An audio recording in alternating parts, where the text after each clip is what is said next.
Utopia with Kea Ncube on TransAfricaRadio. When you think gin, honestly speaking, I think like old ladies. Yeah. That's what like you think like you What are you trying to say to me? No, honestly, like when I see people drinking gin, the people that I saw drinking gin weren't exactly like you young and flashy and things. Yeah. It was really the senior level. I was thinking more, the old men that never wanted to leave the bottle store type of people. Wow. But I love what you guys are doing, especially now with everything that you guys are now bringing into the gin in terms of the flavors and like you're saying, the variety within the gin in itself, So, but why is it that you think gin had such a bad rep all those years ago? The bad rep of gin actually goes way back to the 1700s. Hey. So gin, if we just go into a little bit of the history, gin started off in Holland. In a place called Geneva. Yeah. And it obviously started with the juniper berries. Yeah. An interesting story is back in the Great 100-Year War, which was in the early 1700s. There was a thing called Dutch courage. And we've all heard of Dutch courage. Yeah. Dutch courage actually comes from the Dutch people who were fighting, and they were drinking the Geneva drink before they went into battle. Hey. So gin gives Gin's you got courage. some blood, some gore. And in fact, it was actually when King Orange, who was the King Orange. who That's was a very the, funny name. who was the Dutch king who ruled over England in the early 1700s, took gin across to the UK. And it was actually then that gin really started to take off in the UK. What happened at that same time was that the British started to put a lot of import restrictions on grain for the making of beer. So what ended up happening is there were a lot of low quality, low grade grain available. And that's when the guys started to say, oh, well, let's use this to make gin. But one of the big things is to make gin, you need juniper berry. And it was quite an expensive thing to make. So what they started doing, they started taking shortcuts. They started putting things like methylated spirits in to try supplement the flavor. And that's where gin gets the bad rep. At one stage, in 1750, of all the alcohol institutions, in other words, all the pubs that were in the all of UK, more than half of them were gin bars. Jeez. Obviously, that caused some serious issues, particularly with all this low-grade alcohol going around. It was only, I think, about 1755 that they brought in more restrictions around that they started to clean up and control the amount of gin. So gin's always had a bit of a murky, bloody history past, and I think it's only really recently when your whole craft movement has come in and said, "Wow, there's so much more we can do this from a flavor perspective, and there's just so much more you can do with it." So I think we'll take a little bit later through some of our gins to talk to you around how broad it can be, but there's just so much you can add to that to make it a whole experience. So what are you as ginologists doing to actually scrape that bad image of gin? Because besides the bottle is absolutely beautiful. No, the bottle is beautiful. It's beautiful. So Thank you very much. Besides the aesthetics, what else are you doing for the world of gin? I think the first thing that we kind of start off, and one of our key biggest drivers is around quality. And you know what? If you want someone to have a great experience, I mean, you obviously want someone to try your drink for the first time. But you want someone to come back the second, the third, the fourth, the fifth. And what that comes down to, it comes down to making an awesome experience for your customer. Bars and pubs were bought out by some of the big players. So you would have one alcohol distributor who would distribute your whiskey, your gin, your vodka. And it's actually the consumer who has changed that thing on its head, because consumers are now, they want variety. And because of that, pubs haven't been able to sell out to one alcohol supplier who does all, you just get one type of beer. So for us, it's so exciting, because now what you do is we can play around to give customers what they want. And customers want variety. And customers want to choose. And it's just awesome for us to tap into that, because, I mean, society is moving towards, individualism. I mean, we're not cookie cut. You know, every Definitely single not. person's got their own style, their own brand, and it's for them to choose and to almost what we love about it. Unlike a beer, once you drink a beer, you have a beer. With the gin, hey, you can have it 25 different Many ways. different ways. I mean, Yeah. I mean, we do gin tea. We got gin coffee. I mean, it's amazing. Gin tea. Gin tea. It's the That's new take on G and T. That's interesting. I think that's only when I'll drink tea, actually. I'm just sour that Best way to start the morning. I'm just sour that if gin tea tastes as good as you say it does, then winter ended pretty early then. I don't know. I'm just sour for that. Definitely so. Ginologist is in the building. We're talking to Nick. We're also talking to Richard. We're talking about this beautiful product that they bought for us today. When we come back, I want to find as to where did you get your juniper berries from? Because it's something that's grown out in the wild per se, right? But how do you get it sourced? Is it maybe running out? What's the situation with juniper berries and making this gin as well? Plus 2779254439 is the WhatsApp line. Send through all your questions that you may have for them. All things gin. Well, you know what we say. The bottles are from France, the corks are from Portugal, but the gin's from Bedford View. Which I guess just proves that not everything has to come from the Cape. Not everything has to come from the Cape, and that's very true because lots of crafts things have been coming out of the Western Cape, and that's where it's been blowing up. But the fact that it's blowing up in Gauteng as well, that's a beautiful thing. And you are one of those individuals paving the way actually for the Gauteng crafts market as well. The movement as well. So, gin basically has to have juniper berries, right? That's how you need to know that it is a gin. How do you source sort of your juniper berries? How much do you need in one bottle per se? We look long and hard because one of the big things, and I think I mentioned it earlier, was around quality. Now, unfortunately, juniper berries is also a seasonable berry, and we needed to make sure that we could get in, month in, out, year in, year round, the quality that we needed. And unfortunately, we did play around with what we could find in this country. And the quality just wasn't there. So we get our juniper berries from Macedonia. Jeez. Wow. Okay, you guys are honestly international now. Look, I think again, and why did we do that? I mean, we really did that because we want to put the customer first. Yeah. And the customer's experience is the customer wants, when they taste our gin for the first time, and the second time, and the third time, it must be quality, but we also want the best quality that we can get. Yeah. On the juniper berries, the juniper berries actually dried out. We actually even test our juniper berries. I mean, if you try it out, it's actually a bit of a dry thing.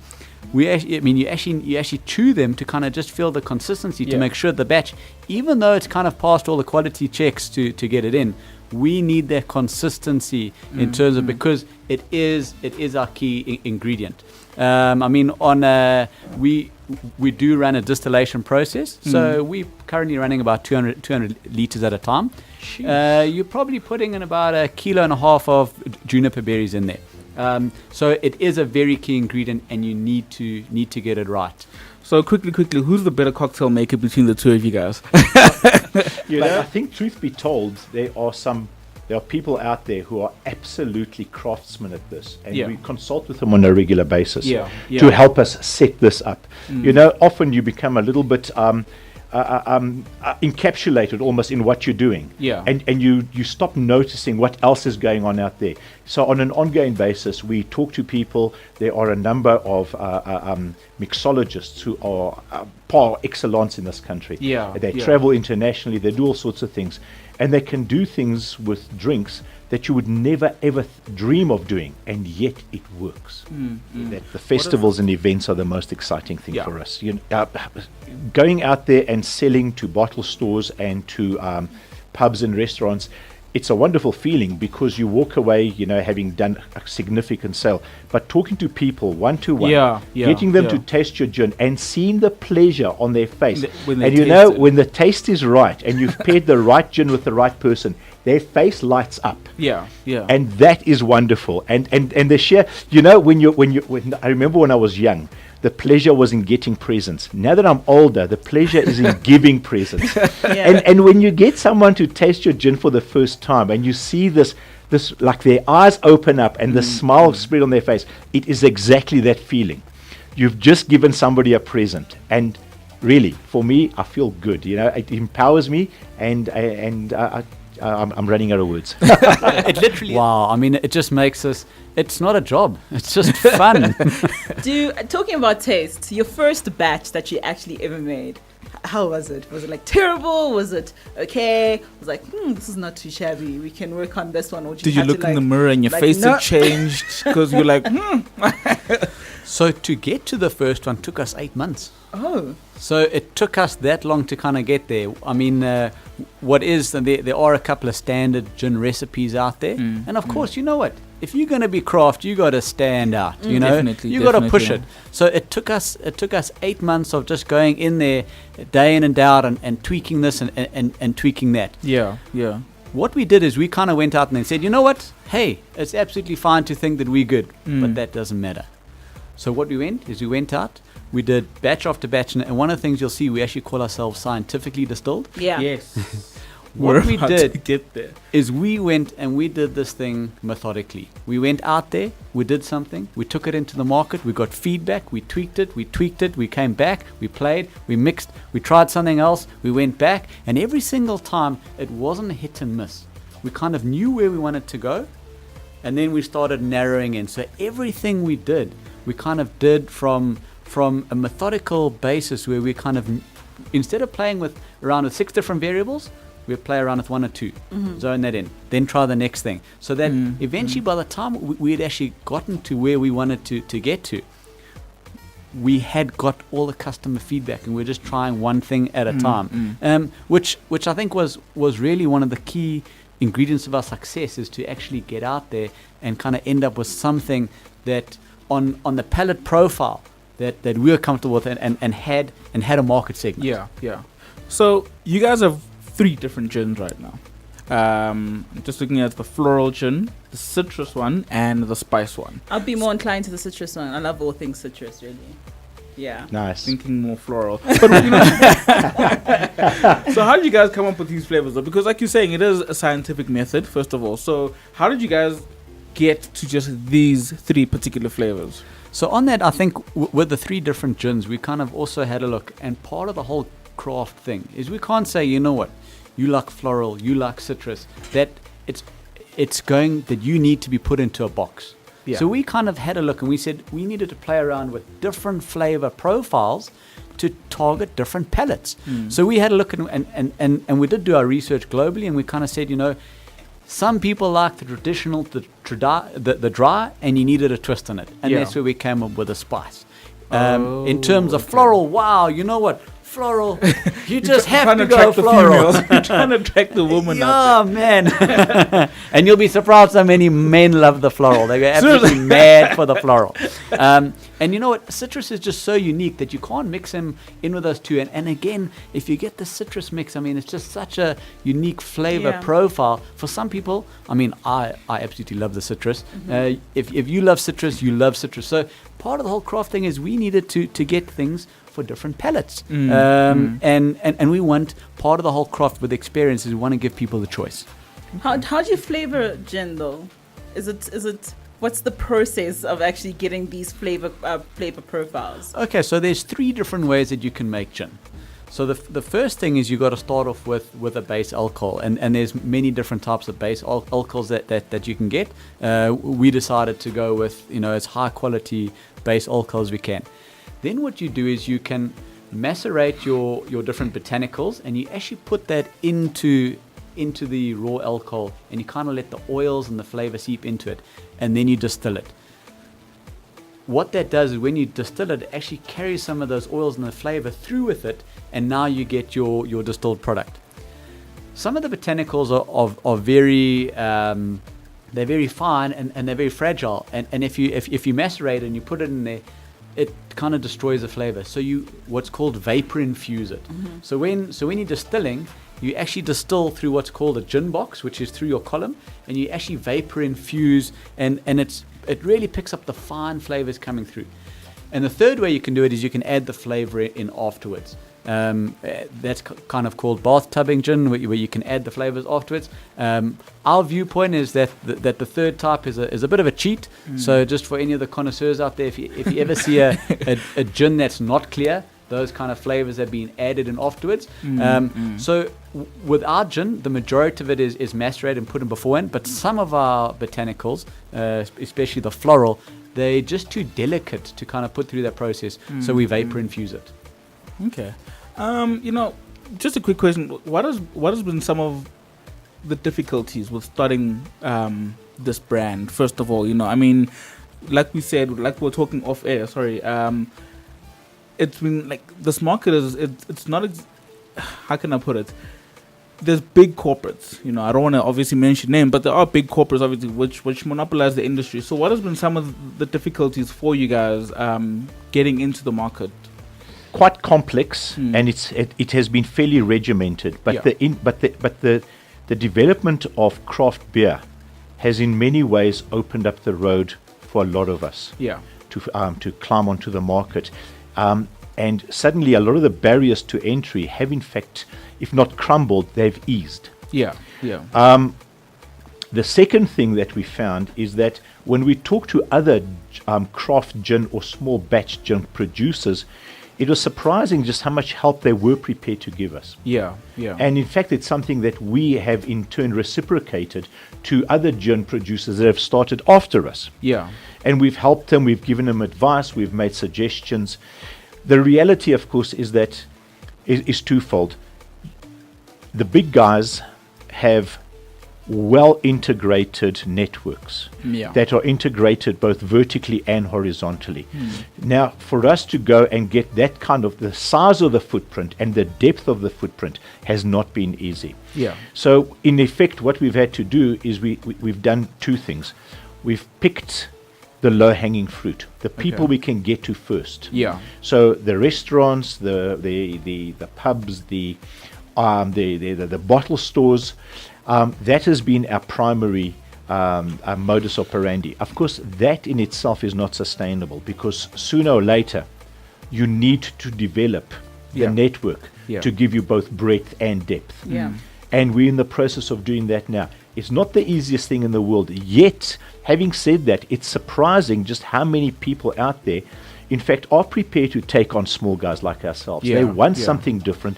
They want something new. And if I may add, the market more and more is looking for an experiential moment. They don't just simply want to drink. Yes. Secondly, we can no longer go out like we used to in the old days, well, some of us, myself, and have 4 drinks and then drive home. It's both dangerous, there are too many cars, and also it's illegal. Yeah. However, if we were prepared to spend 200 Rand on drinks before and that got us 4 drinks, we're still prepared to spend that 200 Rand, and now we want 2 drinks. But those 2 drinks have to be of a kind of a type of quality that is memorable. And we want to be able to share it and talk about it and have a moment that takes us beyond the ordinary. And I think that mentality has helped us move forward in terms of our market entry. I think for me, in terms of craft makers, for me, that's more of savoring the taste and enjoying the whole moment. And if I'm going to go with big corporates, I know I just want to turn up, It's one of those situations. So I would definitely go to you knowing very well that I'm going to go be taken through a journey, through a process of how this was made, and I'm going to taste the floral notes and taste this and taste that. So that's what I love about this market that is coming up right now. And it's coming up in such a big way that sometimes you can't even keep up as to what's happening, actually. So I have to say congratulations to you for actually getting this far. And I can only see big things coming up. Thank you. When we come back, we tasting, yeah? Definitely tasting. And we need to speak more to the guys behind Ginologist. Yes, we need to find out a whole lot more. I'm so intrigued, actually. I won't lie. There's a lot more I'd like to learn about this industry. I think you should open your own boutique store, actually. Just have a lot of gin knowledge. I think I'm going to be ordering like every day. So it'll just be running out that quickly. +27792544329 is the WhatsApp line. Send me through all your questions that you'd like to know about from Ginologist. They're here in studio on the Foodie Corner. Yeah, we're talking all things juniper berries, talking all things gin, and there's chili as well. So you basically have my heart. We got a little tutorial actually off air, which is definitely going to be on the YouTube video, so you can definitely go through there and learn what we learned. So to learn the best way to mix the Ginologist. Yes. Can we go through a little bit of your flavor of your combinations in terms of your mixes? Remember, it's important to be far better than one's friends. So when they go home, they have to have this feeling that you are just so much better, and you know things that they don't. Okay. So this is how it goes. Mm-hmm. Shall I run? Go with it. It's like the floor is yours. The mic is yours. Really. Thank you so much. Okay, so of the 3 gins, we've started off with the first, which is the citrus. Our citrus gin consists of lime, grapefruit and lemon. We utilize the entire fruit, so that is, and we chop it up fine, we macerate it as Richard spoke earlier, and then eventually it's distilled. I think it's important to note that all our alcohol has just been distilled 6 times. So it really is well distilled, really and it smooth. Means and it's really, really smooth. Before you carry on, just quick question, if I can. How important is the distillation process in terms of, because you hear 2 times distilled, 3 times, 6 times distilled in your case. Does that enhance the alcohol content or flavor, or what exactly is the importance of the distillation process there? So it doesn't really enhance the alcohol content, because at the end of the day, most alcohol in South Africa, and in fact all 3 of our gins, are at 43%. What it does, though, is that if you're distilling it correctly, you're removing your unwanted elements, such as methanol, for example. Oh, okay. And methanol is the stuff that really makes you feel like you can't remember what your name is the next morning. The reason for that is that methanol is a poison. So, methanol is what we use in race cars. It makes our cars go fast, but it's not good for our brains. So the trick is you want to have as much ethanol and as little methanol as possible. The government, in fact, has a limit, 250 parts per million. Jeez. Methanol allowed to ethanol. We've just done testing on our gin, because we've gone in for a few awards. We don't know what the results are yet. We hope to win, of course. But in the meantime, we had to do a halt of testing, and it turned out that our methanol level is 8 parts per million, which is unbelievably low. Wow. So when we say we have a good quality product, we it's not just words. Yeah. We have data to back this up. An award-winning gin. Hopefully a whole lot of awards. Okay, so what we did, I've utilized starting off with the citrus gin. Okay. I have utilized only a tot of gin, because if your gin is well made, and if you've infused and macerated and done all the right things in terms of your ingredients, a single tot is all you need. The problem with a lot of the older, more traditional gins is that invariably people used a double tot, because once you've added tonic water, it tended to kill the taste of the gin. Yeah. Ours, it doesn't do that. So you can have a single gin and your mouth is still filled with flavor. On the citrus, I've added a little bit of mint, and I've added a little bit of basil. Mint, because mint enhances the citrus, without it being more citrus. Secondly, a little bit of basil, because basil gives you a nice, beautiful, earthy undertone, and yet it's green. So you can have this forest green. What I could have also done in here, I could have also added a little bit of green apple to make it really, really green. So you leave a little bit of the skin on, or I could have utilized a red apple, so slice a red apple just to give me this little pop of color. Yeah, tartness as well. And it's important to get your fruit salad at the end, so so everybody would have a little bit of that. On the second gin, what we've done is, because we really want to do something really different. So the first thing we do is we take in frozen blueberries. If we can't find frozen blueberries, we might use frozen blackberries. But they need to be frozen so that the cells have burst. So when you give them a little squeeze, they release their juice. We then pour in the gin, and instantly it goes this beautiful pink. Yeah. Because remember, all our gins are clear, which is the way gin should be, in our opinion. Yeah. On top of that, we add a little twig of rosemary. Rosemary gives you this wonderful, wonderful, aromatic, herby, earthy flavor. And almost all gardens everywhere have some rosemary growing in them.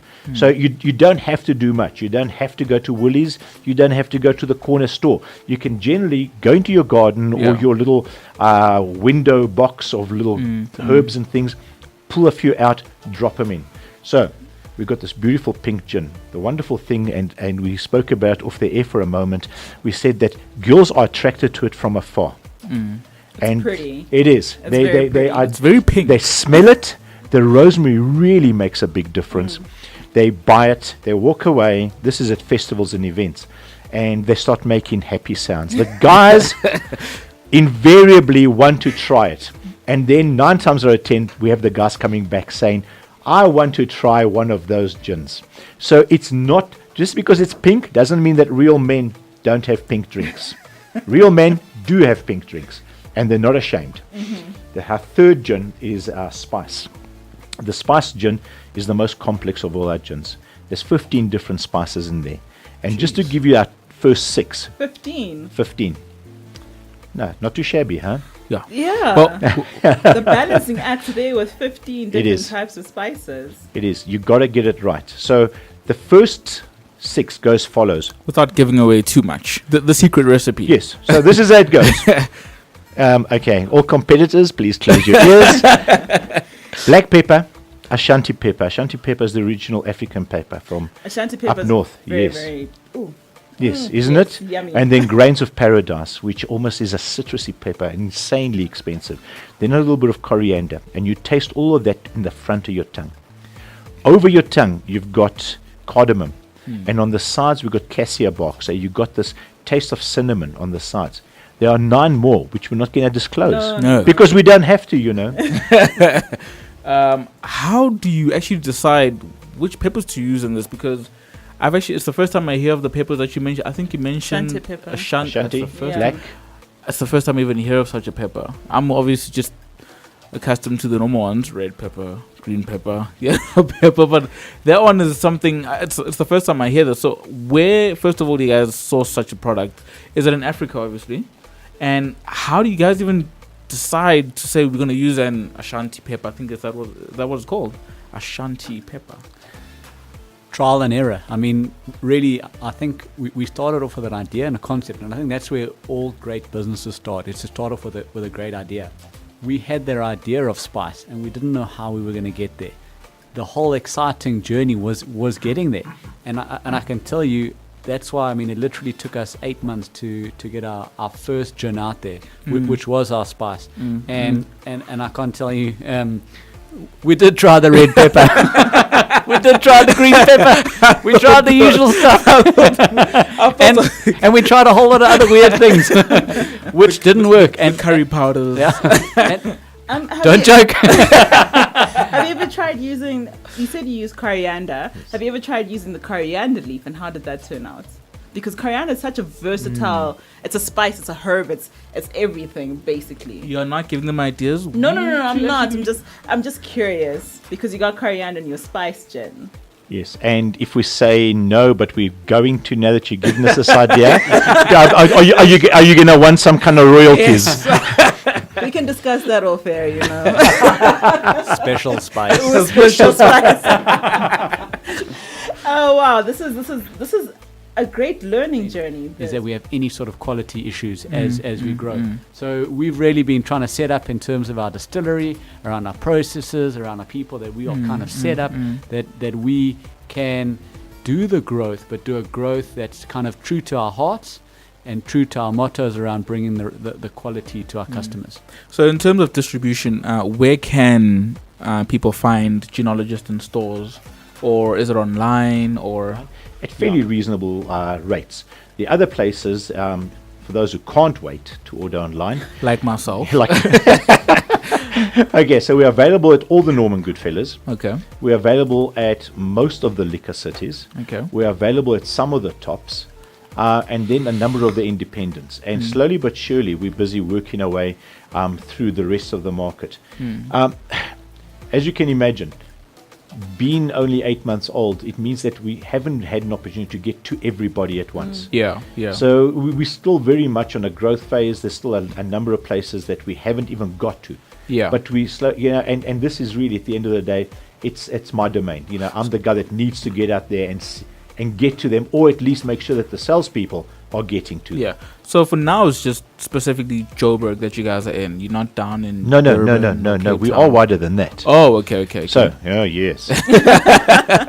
But we are urban, may I say that? Yeah. So, don't look for us in a small dorp. We're just not there yet. Yeah. However, we're doing quite well in Cape Town. Yeah. And we're showing some significant growth. I've just come back from Cape Town. In fact, I spent 7 days there.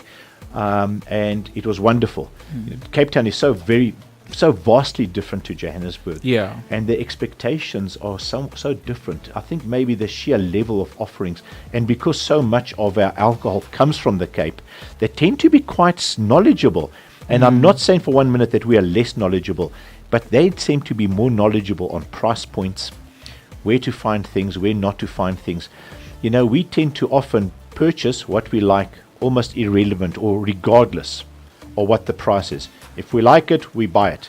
Down there, they've got 5 or 6 different options. So if the price on A is wrong, they're prepared to go B, C, or D if the price is better. So it's a different market. So but nonetheless, to get back to your question, we are available in Cape Town. We're available in some of the smaller areas like Hermanus. We've made some small inroads into the Eastern Cape, so far PE, and 1 single outlet in East London. But KwaZulu-Natal is an area where we're actually growing quite nicely. Yeah. Crossing borders as well. To all our African listeners out there, because Yes, and I'm going to pass this on to Richard hot because potato, yeah. yes, the hot potato, the hot potato pass to Richard.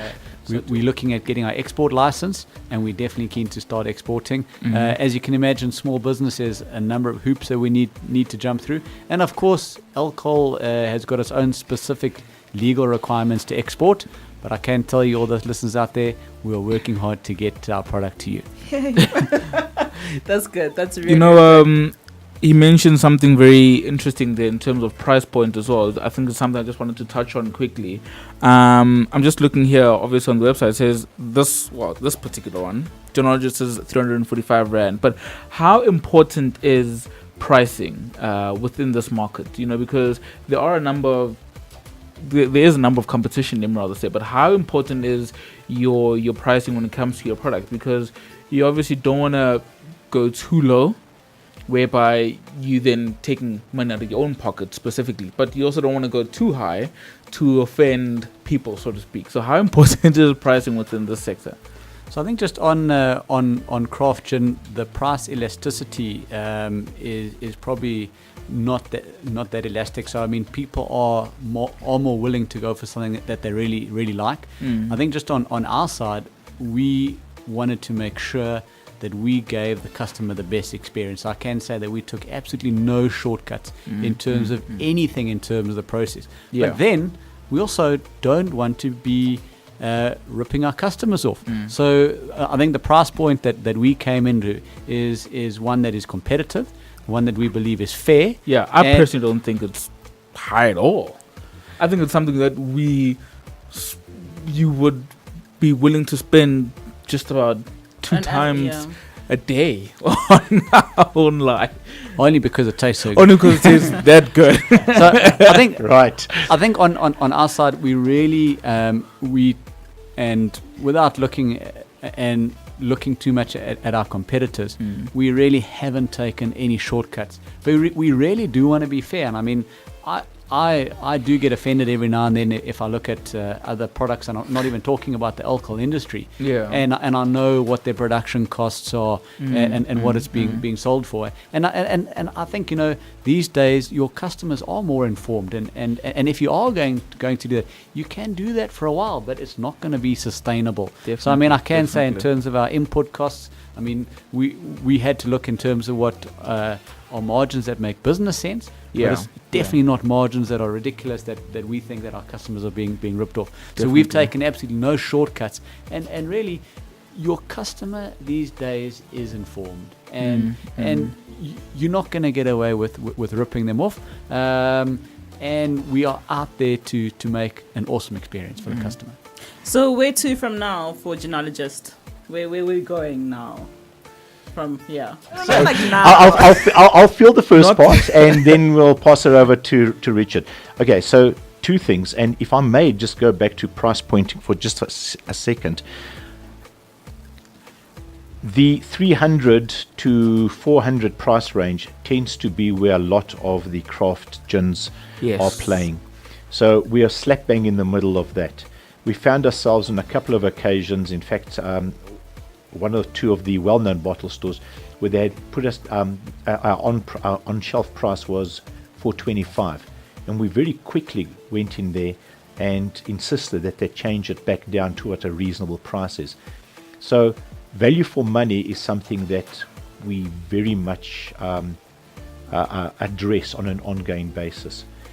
Other than that, growth within this market, bringing more products into this market is something that we're constantly talking about. I think Richard may have mentioned already that the company's name is CraftLink. So Ginologist is one of the brands within the CraftLink umbrella. And the reason why it's CraftLink is that we hoped right from the beginning to turn this into a somewhat bigger, even if it remains a boutique offering, but to make it more than just gin. And it's not because we're frightened that gin is going to run out of steam. I think we've seen with the craft beer what normally happens is that as each new competitor gets onto the market, they often become a little bit more extreme in their flavor to try compete. But even that eventually has a finite moment. And all the very extreme beers and all those offerings that are a little bit too much eventually fall by the wayside, whereas the good quality, on point, at the right price will remain. And we've seen that internationally. There's very little reason to believe it's not going to be the same thing here. And the South African consumer is incredibly well versed in what goes on both locally and overseas. We have a very, very educated consumer. So that's wonderful. And we believe that our gins are going to stand the test of time, but we think that at the same time we do want to look at some other things, and this is where the hot potato goes back to Richard. So these days it really is more about the experience than the whole product. We see the product and gin as a starting point, and as always in terms of business, you need to get off on a good footing, and from there we definitely want to partner and grow with a number of other lines of craft either that we do ourselves, or if we're not the experts, we're more than willing to partner with other people, because it's all about customer experiences in the end. Well, it's been a great hour and a half, actually. This is. I wish it wouldn't really end. Yeah, I don't want it to end, but I have rules to abide to. Thank you so much for coming through. Just one last time, how can we find you and where can we find you in terms of your products? Okay, so if you're up in Johannesburg, look for us at any of the Norman Goodfellas. Look for us at most of the liquor cities. We're also available at a wide range of the tops. Blue Bottle around the corner here, a few other places. So that's basically it. If you can't find us there, look us up online. There's two ways of getting hold of us at that point. The one is either to buy online. The second one is to contact us, and we'll make a plan for you. Thank you so much. Wait, and your social media? Social media, yes. Sorry. Social media, yes. We're available on Facebook. We have a Twitter account and Instagram. And the good news is that we are busy revamping the whole lot right now. The first 7 months were crazy. You're not too sure where you're going, how you're getting there. It became quite easy to allow the social media side to slip by the wayside. We've become very, very serious about our social media side. And I think, you're going to see a new, revamped, upgraded, and entirely more exciting social media from us. Thank you so much, Nick and Richard, for coming through. I've learned so much about this simple thing called gin, which is you are making a whole lot more complex, really. Like it's a beautiful, beautiful, beautiful thing. This is TransAfrica Radio.